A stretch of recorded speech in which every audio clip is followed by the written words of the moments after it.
El año pasado nos habíamos quedado, ¿verdad? En que hoy íbamos a tratar con un nuevo movimiento. Ya mismo se escucha jazz, o si quieren acercarse más no hay ningún problema. Cobramos igual para los que están atrás como para los que están al frente. Pero si desean acercarse se pueden acercar. ¿Se acuerdan que cuando evaluamos las razones por las que Lutero abandonó la iglesia, para tener por lo menos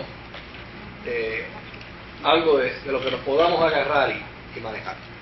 ¿Se acuerdan que cuando evaluamos las razones por las que Lutero abandonó la iglesia, descubrimos que la intención de Lutero no era abandonar la iglesia, era reformar la iglesia? Y el planteamiento de reforma de la iglesia para Lutero lo que implicaba básicamente era una sola cosa: era que la iglesia tenía que abandonar todo aquello que contradijera las escrituras. Eso era lo fundamental para Lutero. O sea, Lutero decía, mira, si contradice la escritura hay que abandonarlo. Eso no podemos seguirlo practicando. Claro, las indulgencias contradicen la escritura por el concepto de la gracia, pues hay que eliminarlo. La confesión de pecado contradice la escritura, hay que eliminarlo. El que los curas no se puedan casar contradice la escritura, porque si ustedes alegan que Pedro fue el primer papa, Jesús le sanó la suegra a Pedro. Por lo tanto, si Jesús le sanó la suegra a Pedro, pues Pedro estaba casado, porque nadie tiene suegra por gusto. Por gusto, con el respeto de la suegra y de los suegros. Entonces dice, bueno, pues eso hay que eliminar. Y así sucesivamente, todo aquello que Lutero entendía que contradecía las escrituras, había que eliminarlo. La cuestión de los símbolos, de las imágenes y demás, eso para Lutero no era importante, porque a fin de cuentas no contradecía la escritura, pues porque Israel había tenido el arca del pacto, los cristianos de la iglesia primitiva habían usado símbolos también, y a fin de cuentas la intención de ello al principio no era la intención que eventualmente se fue desarrollando. Como dijimos que inicialmente la razón por la que se levantaban las imágenes era porque donde quiera había caído un mártir, el cristianismo levantaba una iglesia o una capilla, y posteriormente entonces empezaron a elegirse imágenes de esas personas y empezaron a tenerse simplemente como un recuerdo, ¿no?, de conmemoración y demás, pero posteriormente como resultado del proceso oscurantista, la iglesia cayó entonces en los procesos de superstición, y como resultado de eso empezaron a dárseles poderes como resultado de ciertas visiones que la gente veía en las capillas, en los lugares, y eso fue lo que empezó a crear. Pero para Lutero eso realmente no era tan importante. Lutero seguía creyendo en el evento de la transubstanciación, como la Iglesia Católica lo creía, en la cuestión de la doctrina de la Eucaristía o de la Santa Cena. Así que Lutero con eso tampoco en lo absoluto tenía problema. Ahora, todo lo que contradijera la escritura, Lutero decía, hay que eliminarlo. Desde luego, hablamos también la última vez que nos reunimos, que conjuntamente a Lutero, en Alemania, en Suiza, Dios mío, y esa princesa que está entrando por ahí, en Suiza se estaba levantando un nuevo reformador, y ese nuevo reformador de Suiza se llamaba Zwinglio, ¿verdad? Dijimos que Zwinglio, allá en Zúrich, se estaba levantando, pero Zwinglio, a pesar de haber sido sacerdote católico, tenía una postura distinta a Lutero. Zwinglio decía que lo único que había que proclamar era lo que la Biblia enseñaba. Lo que la Biblia no enseñaba había que condenarlo y punto.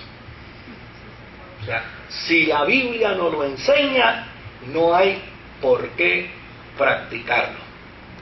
Practicarlo para Zwinglio era ya necesariamente pues una exageración, era no volver al sentido original de la vida de la iglesia, era no entrar en la práctica comunitaria de la iglesia primitiva.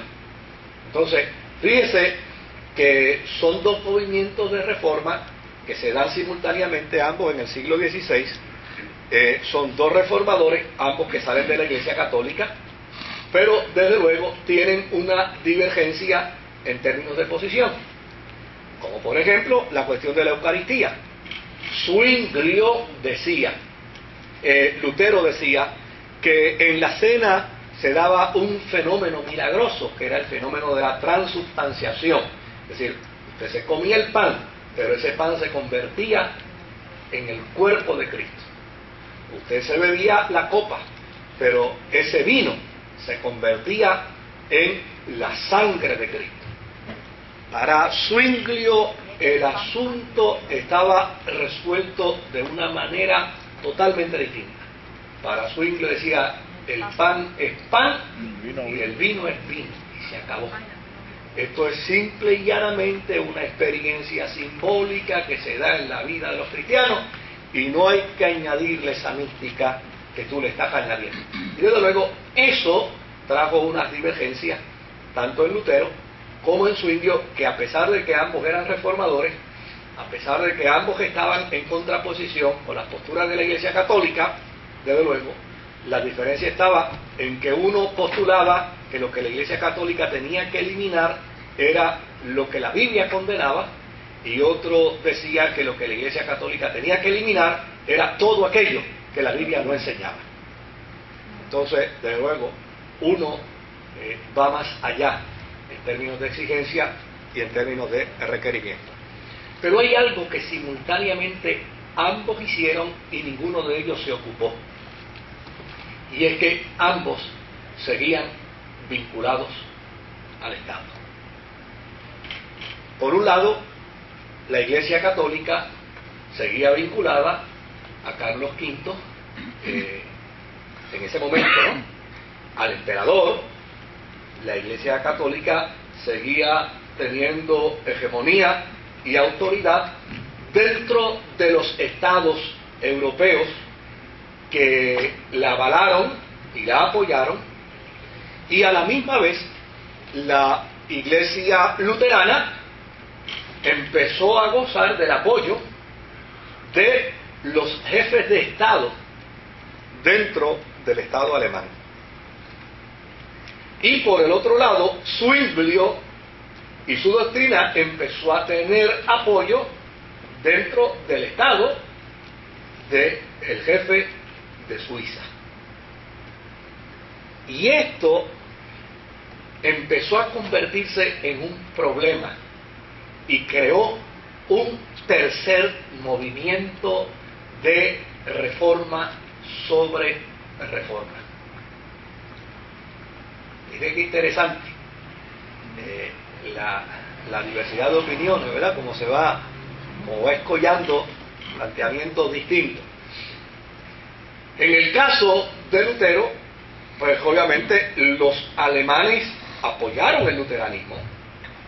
En el caso de Zwinglio, Suiza apoyó la doctrina de Zwinglio.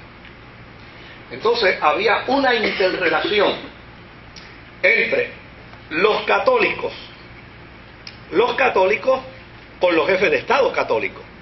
Pues eso seguían en su luna de miel, como al principio. Pero ahora se estaba dando una luna de miel entre los gobernantes luteranos con Lutero y los gobernantes suizos con Zwinglio. Y hay un nuevo movimiento que se levanta y dice: señores, ni Lutero ni Zwinglio están en la pura verdad. A Lutero le faltan pantalones y a Zwinglio le faltan pantalones para llegar al punto culminante de lo que debe ser la iglesia verdadera. Porque la iglesia verdadera existió